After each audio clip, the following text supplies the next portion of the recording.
I remember the exact moment my heart changed shape. It was a quiet afternoon, the kind that settles softly around an old house and brings memories closer than they should be. The sunlight filtered through my lace curtains, resting gently on the wooden table where I had placed my phone. I had been sitting there for a while, staring at it, as if it might ring on its own. I had been waiting for this call, not just for a day or a week, but for months. Ever since my son Daniel told me he was planning to get married, I had carried a small, warm excitement inside me. It wasn't loud or overwhelming, just a quiet happiness that lived in simple thoughts. What I would wear, how I would sit in the front row, how I would watch him smile the way he used to as a boy. A mother holds on to these dreams, even when she learns not to expect too much.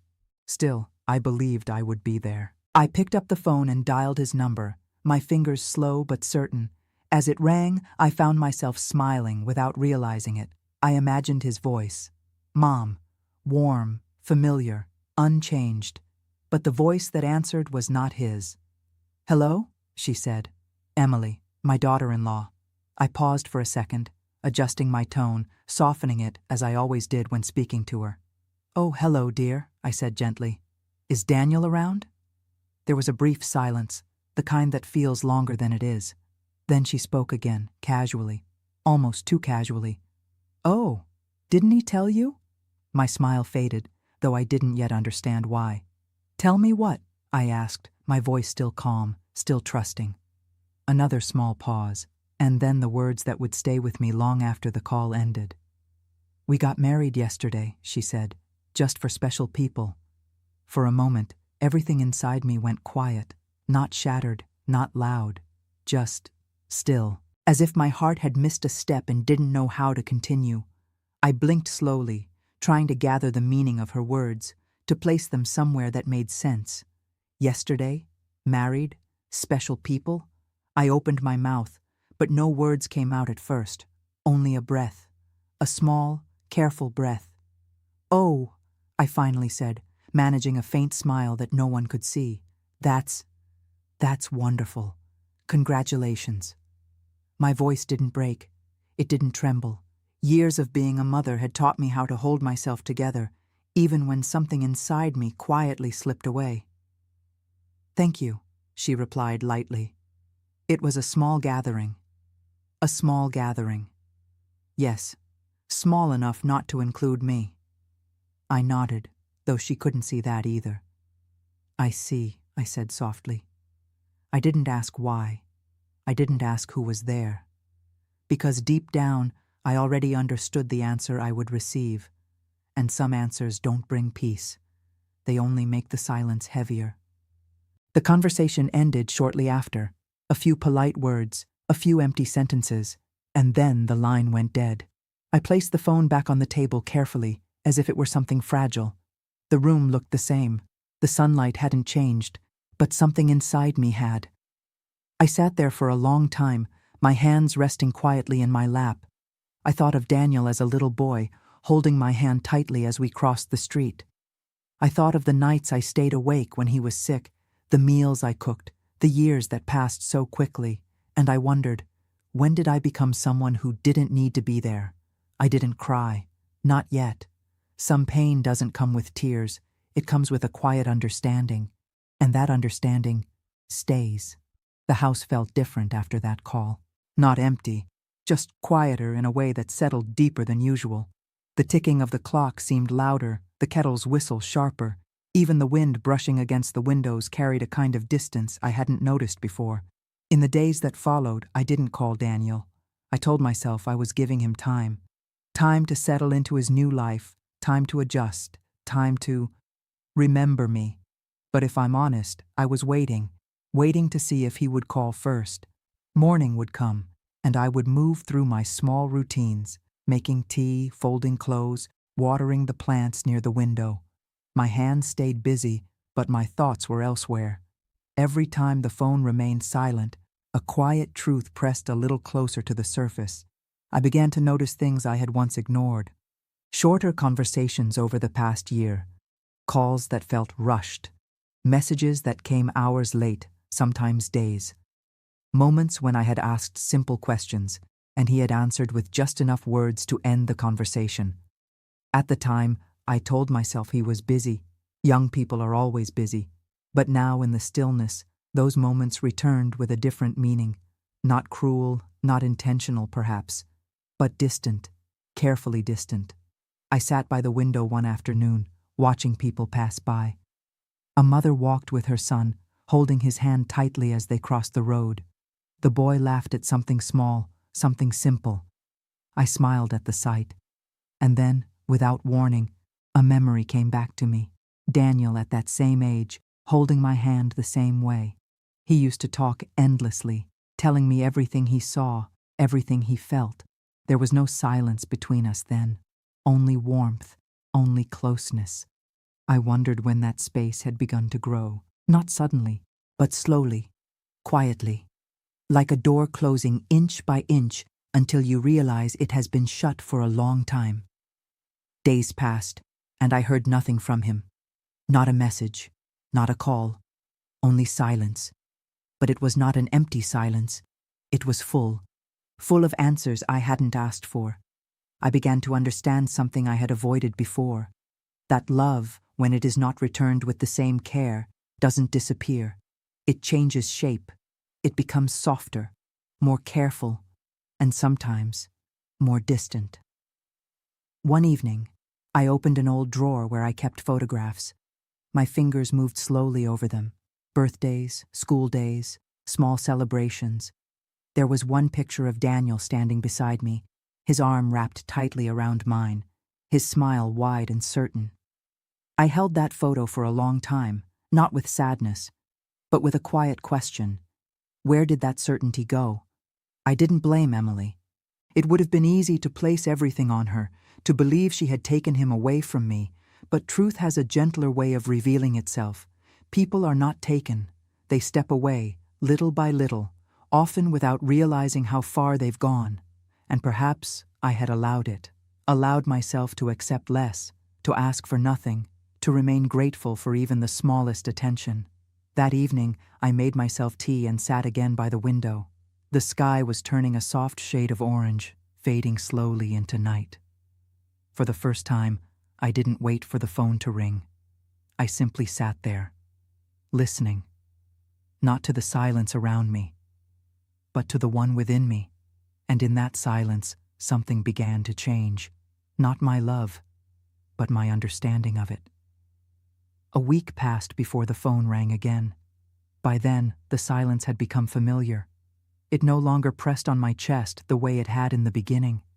Instead, it sat quietly beside me, like an old companion I had finally stopped resisting. I was in the kitchen when the call came, rinsing a teacup I had already washed once before. I dried my hands slowly before reaching for the phone, my heart steady in a way that surprised me. It was Emily.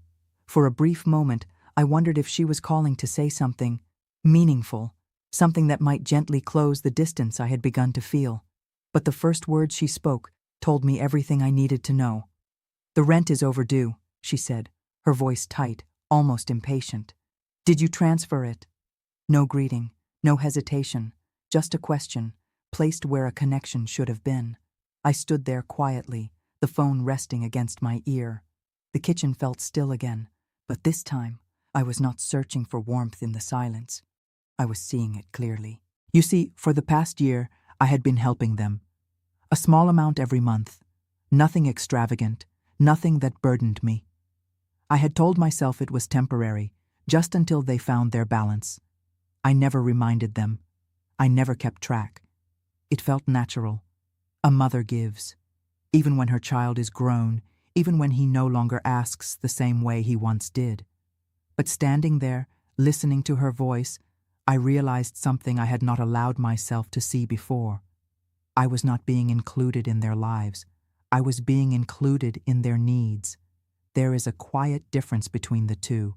One is built on love, the other on convenience. And suddenly, all the pieces came together.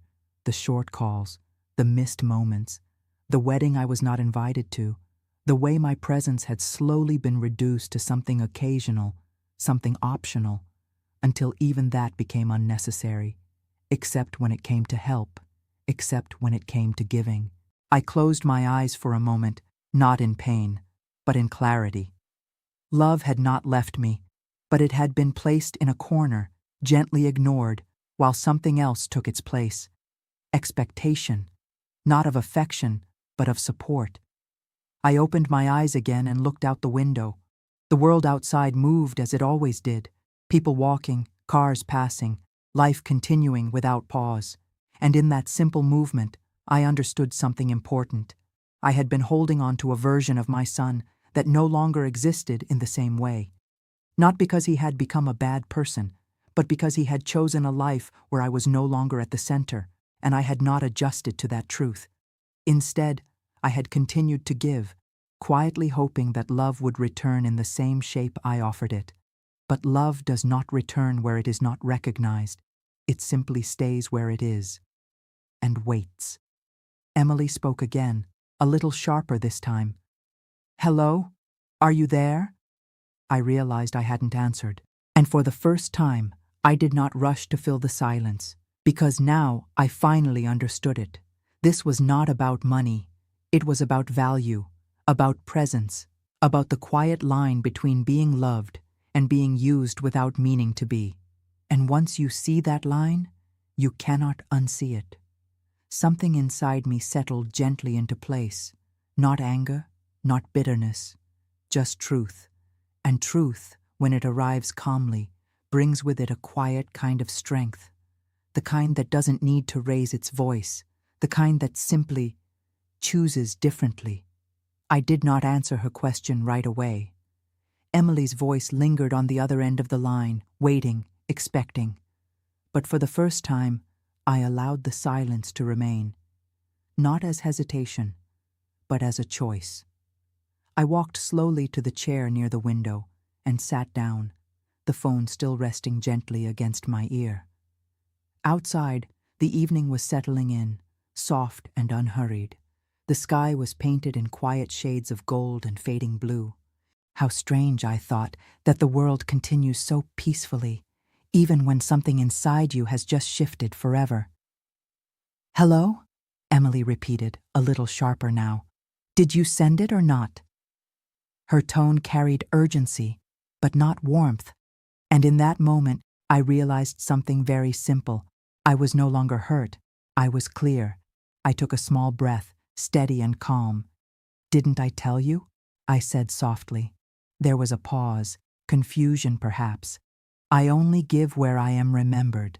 The words came out gently, without anger, without accusation. They were not meant to wound. They were simply true. For a moment there was nothing on the other end. No argument, no apology, just silence. And then quietly, the call ended. I placed the phone beside me and rested my hands in my lap. I didn't feel the need to move, to think, or to explain anything further. For the first time in many days, perhaps even longer, my heart felt still. Not heavy, not empty, just peaceful. That night, I made myself a simple dinner. I ate slowly, tasting each bite, noticing small things I had ignored before. The warmth of the tea, the comfort of my chair, the quiet rhythm of my own breath. I was not thinking about what I had lost. I was thinking about what I had finally kept. Myself. Days turned into weeks. At first, there was no call. And that was all right, because I had stopped waiting in the same way. I no longer watched the phone as if it held my place in someone else's life. I no longer measured love by how often it reached me. Instead, I began to notice my own days again. The garden needed tending, and I gave it my time. Old friends came to mind, and I called them without hesitation, without fear of silence. I even laughed more than I expected, surprised at how naturally it returned. Peace does not arrive loudly. It grows quietly, when you stop chasing what refuses to stay. Then, one afternoon, the phone rang. It was Daniel. His name on the screen felt familiar, but it no longer carried the same urgency. I answered calmly. "Hello, Mom," he said, his voice softer than I remembered. For a moment, neither of us spoke. But this silence was different. It was not empty. It was searching. I should have called sooner, he said slowly. I didn't interrupt. I didn't realize. He paused, as if the words were difficult to find. I didn't realize how it must have felt. I closed my eyes gently, not in pain, but in understanding. Sometimes people only see clearly when something is no longer quietly holding them up. I'm here, I said softly. Not as a question, not as a promise, just as a truth. We spoke for a while after that. Not about the past in detail, not about blame or explanations, just small, careful words, like the beginning of something that needed to be rebuilt slowly, honestly. And when the call ended, I didn't feel relief. I felt balance. Because this time, I was not giving more than I received. This time, I was standing where I belonged, with dignity, with calm, with quiet strength. Final reflection. Love should never require you to disappear to be accepted, and kindness should never come at the cost of your own worth. Sometimes, the strongest thing you can do is not to fight, not to argue, but to step back, gently, to let silence speak where words once failed, and to choose peace, not because others deserve it, but because you do.